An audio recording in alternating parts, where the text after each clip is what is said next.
नमस्कार। आज जो मैं आपको कहानी सुनाने जा रही हूँ वो कहानी आज के रेफरेंस में भी कितनी रेलेवेंट है ये एक तरह से आपको बताने के लिए मैं एक छोटा सा वाकया आपको बताती हूँ।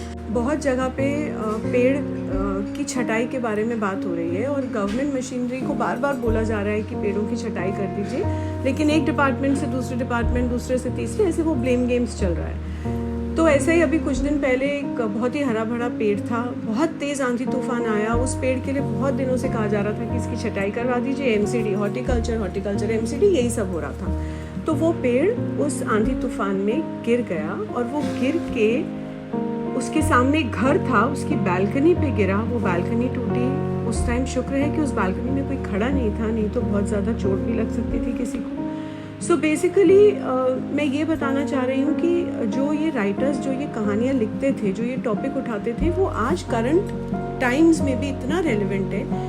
और आज भी ये गवर्नमेंट मशीनरी उसी तरह से काम कर रही है जिस तरह से आप जब ये कहानी सुनेंगे ना तो आपको समझ में आएगा कि किस तरीके से गवर्नमेंट मशीनरी काम कर रही है। तो आइए सुनते हैं कहानी कृष्णचंद्र द्वारा लिखी गई जामुन का पेड़। रात को बड़े जोर का झक्कड़ चला। सेक्रेटेरिएट के लॉन में जामुन का एक दरख्त गिर पड़ा। सवेरे जब माली ने देखा तो उसे मालूम हुआ कि पेड़ के नीचे एक आदमी दबा पड़ा है। माली दौड़ा दौड़ा चपरासी के पास गया, चपरासी दौड़ा दौड़ा क्लर्क के पास गया, क्लर्क दौड़ा दौड़ा सुपरिटेंडेंट के पास गया, सुपरिटेंडेंट दौड़ा दौड़ा बाहर लॉन में आया। मिनटों में गिरे हुए पेड़ के नीचे दबे हुए आदमी के चारों ओर भीड़ इकट्ठी हो गई। बेचारा जामुन का पेड़ कितना फलदार था, एक क्लर्क बोला। और इसकी जामुनी कितनी रसीली होती थी, दूसरा क्लर्क याद करते हुए बोला। मैं फलों के मौसम में झोली भर के ले जाता था, मेरे बच्चे इसकी जामुनी कितनी खुशी से खाते थे, तीसरा क्लर्क लगभग रुआंसा होकर बोला। मगर ये आदमी, माली ने दबे हुए आदमी की तरफ इशारा किया। हाँ, ये आदमी, सुपरिटेंडेंट सोच में पड़ गया। पता नहीं जिंदा है कि मर गया, एक चपरासी ने पूछा। मर गया होगा, इतना भारी पेड़ जिसकी पीठ पर गिरे वो बच कैसे सकता है, दूसरा चपरासी बोला। नहीं, मैं जिंदा हूं, दबे हुए आदमी ने बड़ी मुश्किल से कराहते हुए कहा। जिंदा है, एक क्लर्क ने आश्चर्य से कहा। दरख्त को हटाकर इसे जल्दी से निकाल लेना चाहिए, माली ने सुझाव दिया। मुश्किल मालूम होता है, एक कमजोर और मोटा चपरासी बोला। पेड़ का तना बहुत भारी और वजनी है। मुश्किल क्या है, माली बोला। अगर सुपरिटेंडेंट साहब हुक्म दें तो 15-20 माली, चपरासी और क्लर्क लग कर पेड़ के नीचे से दबे हुए आदमी को निकाला जा सकता है। माली ठीक कहता है, बहुत से क्लर्क एक साथ बोल पड़े। लगाओ जोर, हम तैयार हैं। एकदम बहुत से लोग पेड़ को उठाने को तैयार हो गए। ठहरो, सुपरिटेंडेंट बोला, मैं अंडर सेक्रेटरी से पूछ लूं। सुपरिटेंडेंट अंडर सेक्रेटरी के पास गया, अंडर सेक्रेटरी डिप्टी सेक्रेटरी के पास गया, डिप्टी सेक्रेटरी जॉइंट सेक्रेटरी के पास गया, जॉइंट सेक्रेटरी चीफ सेक्रेटरी के पास गया, चीफ सेक्रेटरी मिनिस्टर के पास गया, मिनिस्टर ने चीफ सेक्रेटरी से कुछ कहा, चीफ सेक्रेटरी ने जॉइंट सेक्रेटरी से कुछ कहा, जॉइंट सेक्रेटरी ने डिप्टी सेक्रेटरी से कहा, डिप्टी सेक्रेटरी ने अंडर सेक्रेटरी से कहा। फाइल चलती रही, इसी में आधा दिन बीत गया। दोपहर के खाने पर दबे हुए आदमी के चारों ओर बहुत भीड़ हो गई थी। लोग तरह तरह की बातें कर रहे थे। कुछ मनचले क्लर्कों ने समस्या को खुद ही सुलझाना चाहा। वो हुकूमत के फैसले का इंतजार किए बिना पेड़ को अपने आप ही हटा देने का निश्चय कर रहे थे कि इतने में सुपरिटेंडेंट फाइल लिए भागा भागा आया। बोला, हम लोग खुद इस पेड़ को यहां से नहीं हटा सकते, हम लोग व्यापार विभाग से संबंधित हैं और ये पेड़ की समस्या है जो कृषि विभाग के अधीन है। मैं इस फाइल को अर्जेंट मार्क करके कृषि विभाग में भेज रहा हूं, वहां से उत्तर आते ही इस पेड़ को हटवा दिया जाएगा। दूसरे दिन कृषि विभाग से उत्तर आया कि पेड़ व्यापार विभाग के लॉन में गिरा है, इसलिए इस पेड़ को हटवाने या ना हटवाने की जिम्मेदारी व्यापार विभाग पर पड़ती है। वो उत्तर पढ़कर व्यापार विभाग को गुस्सा आ गया। उसने फौरन लिखा कि पेड़ों को हटवाने या ना हटवाने की जिम्मेदारी कृषि विभाग पर लागू होती है, व्यापार विभाग का इससे कोई संबंध नहीं। दूसरे दिन भी फाइल चलती रही। शाम को जवाब आ गया। इस मामले को हॉर्टिकल्चर डिपार्टमेंट के हवाले कर रहे हैं क्योंकि ये एक फलदार पेड़ का मामला है और एग्रीकल्चरल डिपार्टमेंट केवल अनाज और खेतीबाड़ी के मामलों में फैसला करने का हकदार है। जामुन का पेड़ एक फलदार पेड़ है, इसलिए ये पेड़ हॉर्टिकल्चर डिपार्टमेंट के अंतर्गत आता है। रात को माली ने दबे हुए आदमी को दाल भात खिलाया। यद्यपि लॉन के चारों तरफ पुलिस का पहरा था कि कहीं लोग कानून को अपने हाथ में लेकर पेड़ को हटाने की कोशिश ना करें, मगर एक पुलिस कांस्टेबल को दया आ गई और उसने माली को दबे हुए आदमी को खाना खिलाने की इजाजत दे दी। माली ने दबे हुए आदमी से कहा, तुम्हारी फाइल चल रही है, आशा है कल तक फैसला हो जाएगा। दबा हुआ आदमी कुछ नहीं बोला। माली ने पेड़ के तने को ध्यान से देखकर कहा, अच्छा हुआ कि तना तुम्हारे कूल्हे पर गिरा, अगर कमर पर गिरता तो रीढ़ की हड्डी टूट जाती। दबा हुआ आदमी फिर भी नहीं बोला। माली ने फिर कहा, तुम्हारा यहाँ कोई वारिस है तो मुझे उसका अता पता बताओ, मैं उन्हें खबर देने की कोशिश करूंगा। मैं लावारिस हूं, दबे हुए आदमी ने बड़ी मुश्किल से कहा। माली खेद प्रकट करता हुआ वहां से हट गया। तीसरे दिन हॉर्टिकल्चरल डिपार्टमेंट से जवाब आ गया।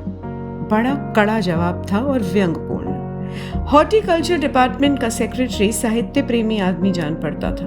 उसने लिखा था, आश्चर्य है, इस समय जब हम पेड़ लगाओ स्कीम ऊंचे स्तर पर चला रहे हैं, हमारे देश में ऐसे सरकारी अफसर मौजूद हैं जो पेड़ों को काटने का सुझाव देते हैं, और वो भी एक फलदार पेड़ को, और वो भी जामुन के पेड़ को जिसके फल जनता बड़े चाव से खाती है। हमारा विभाग किसी हालत में इस फलदार वृक्ष को काटने की इजाजत नहीं दे सकता। अब क्या किया जाए?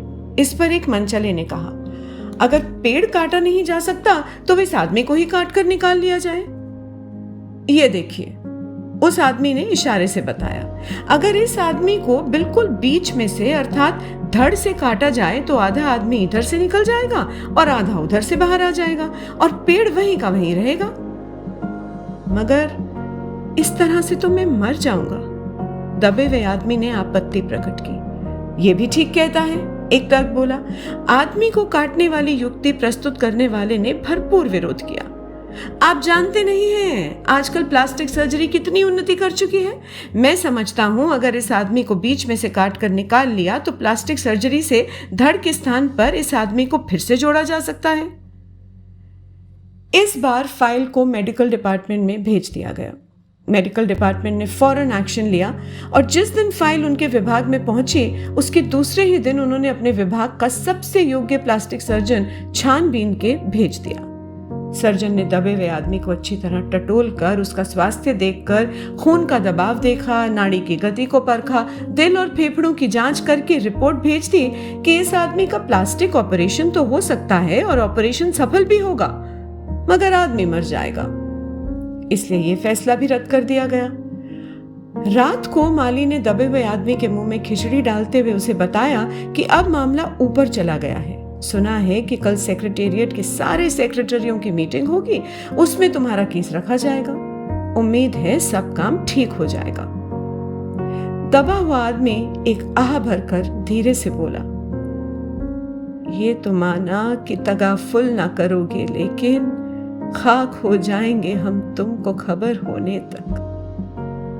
माली ने अचंभे से मुंह में उंगली दबा ली और चकित भाव से बोला, क्या तुम शायर हो? दबे हुए आदमी ने धीरे से सर हिला दिया। दूसरे दिन माली ने चपरासी को बताया, चपरासी ने क्लर्क को, क्लर्क ने हेड क्लर्क को। थोड़ी ही देर में सेक्रेटेरिएट में यह अफवाह फैल गई कि दबा हुआ आदमी शायर है। बस फिर क्या था, लोगों का झुंड शायर को देखने के लिए उमड़ पड़ा। उसकी चर्चा शहर में भी फैल गई और शाम तक गली गली से शायर जमा होने शुरू हो गए। सेक्रेटेरिएट का लॉन भांति भांति के शायरों से भर गया और दबे हुए आदमी के चारों ओर मुशायरे का सा वातावरण उत्पन्न हो गया। सेक्रेटेरिएट के कई क्लर्क और अंडर सेक्रेटरी जिन्हें साहित्य और कविता से लगाव था, रुक गए। कुछ शायर दबे हुए आदमी को अपनी गजलें और नज़में सुनाने लगे। कई क्लर्क उसको अपनी गजलों को दुरुस्त करने पर मजबूर करने लगे। जब ये पता चला कि दबा हुआ आदमी एक शायर है तो सेक्रेटेरिएट की सब कमेटी ने फैसला किया कि चूंकि दबा हुआ आदमी एक शायर है, इसलिए इस फाइल का संबंध ना एग्रीकल्चरल डिपार्टमेंट से है ना हॉर्टिकल्चरल डिपार्टमेंट से, बल्कि सिर्फ कल्चरल डिपार्टमेंट से है। कल्चरल डिपार्टमेंट से अनुरोध किया गया कि जल्द से जल्द मामले का फैसला करके अभागे शायर को इस फलदार पेड़ से छुटकारा दिलाया जाए। फाइल कल्चरल डिपार्टमेंट के अनेक विभागों से गुजरती हुई साहित्य अकादमी के सेक्रेटरी के पास पहुंची। बेचारा सेक्रेटरी उसी समय अपनी गाड़ी में सवार होकर सेक्रेटेरिएट पहुंचा और दबे हुए आदमी से इंटरव्यू लेने लगा। तुम शायर हो? उसने पूछा। जी हाँ, दबे आदमी ने जवाब दिया। क्या उपनाम रखते हो? ओस। ओस? सेक्रेटरी जोर से चीखा। क्या तुम वही ओस हो जिसका कविता संग्रह ओस के फूल अभी हाल ही में प्रकाशित हुआ है? दबे हुए शायर ने इकरार में सर हिलाया। क्या तुम हमारी अकादमी के मेंबर हो? सेक्रेटरी ने पूछा। नहीं। आश्चर्य है, सेक्रेटरी जोर से चीखा। इतना बड़ा शायर ओस के फूल का लेखक और हमारी अकादमी का मेंबर नहीं है? उफ उफ, कैसी भूल हो गई हमसे। कितना बड़ा शायर और कैसी अंधेरी गुमनामी में दबा पड़ा है। गुमनामी में नहीं, एक दरख्त के नीचे दबा पड़ा हूं। कृपया मुझे इस पेड़ के नीचे से निकालिए। अभी बंदोबस्त करता हूं, सेक्रेटरी फौरन बोला और फौरन उसने अपने विभाग में रिपोर्ट की। दूसरे दिन सेक्रेटरी भागा भागा शायर के पास आया और बोला, मुबारक हो, मिठाई खिलाओ। हमारी सरकारी साहित्य अकादमी ने तुम्हें अपनी केंद्रीय शाखा का मेंबर चुन लिया है। ये लो चुनाव पत्र। मगर मुझे इस पेड़ के नीचे से तो निकालो, दबे हुए आदमी ने करहा कर कहा। उसकी सांस बड़ी मुश्किल से चल रही थी और उसकी आंखों से मालूम होता था कि वो घोर पीड़ा और यातना में पड़ा है। ये हम नहीं कर सकते, सेक्रेटरी ने कहा, और जो हम कर सकते हैं वो हमने कर दिया। बल्कि हम यहां तक तो कर सकते हैं कि अगर तुम मर जाओ तो तुम्हारी बीवी को वजीफा दे सकते हैं। अगर तुम दरख्वास्त दो तो हम वो भी कर सकते हैं। मैं अभी जीवित हूं, शायर रुक रुक कर बोला। मुझे जिंदा रखो। मुसीबत ये है, सरकारी साहित्य अकादमी का सेक्रेटरी हाथ मलते हुए बोला, हमारा विभाग सिर्फ कल्चर से संबंधित है। उसके लिए हमने फॉरेस्ट डिपार्टमेंट को लिख दिया है और अर्जेंट लिखा है। शाम को माली ने आकर दबे हुए आदमी को बताया, कल फॉरेस्ट डिपार्टमेंट के आदमी आकर इस पेड़ को काट देंगे और तुम्हारी जान बच जाएगी। माली बहुत खुश था। दबे हुए आदमी का स्वास्थ्य जवाब दे रहा था, मगर वो किसी न किसी तरह अपने जीवन के लिए लड़े जा रहा था। कल तक, सवेरे तक किसी न किसी तरह उसे जीवित रहना है। दूसरे दिन जब फॉरेस्ट डिपार्टमेंट के आदमी आरी कुल्हाड़ी लेकर पहुंचे तो उनको पेड़ काटने से रोक दिया गया। मालूम हुआ कि विदेश विभाग से हुक्म आया था कि इस पेड़ को ना काटा जाए। कारण ये था कि इस पेड़ को 10 साल पहले पिटोनिया राज्य के प्रधानमंत्री ने सेक्रेटेरिएट के लॉन में लगाया था। अब अगर ये पेड़ काटा गया तो इस बात का काफी अंदेशा था कि पिटोनिया सरकार से हमारे संबंध सदा के लिए बिगड़ जाएंगे।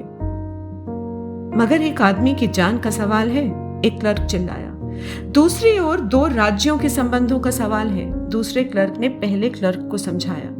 और ये भी तो समझो कि पिटोनिया सरकार हमारे राज्य को कितनी सहायता देती है। क्या हम उनकी मित्रता की खातिर एक आदमी के जीवन का भी बलिदान नहीं कर सकते? शायर को मर जाना चाहिए, निसंदेह।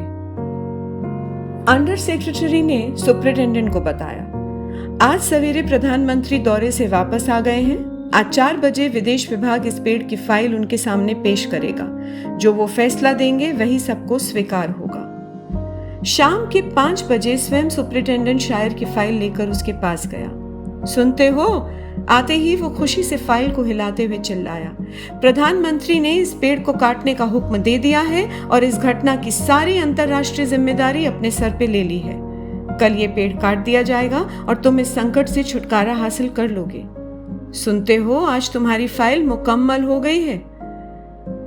मगर शायर का हाथ ठंडा था, आंखों की पुतलियां निर्जीव थीं और चोटियों की एक लंबी पंक्ति उसके मुंह में जा रही थी। उसके जीवन की फाइल भी मुकम्मल हो चुकी थी।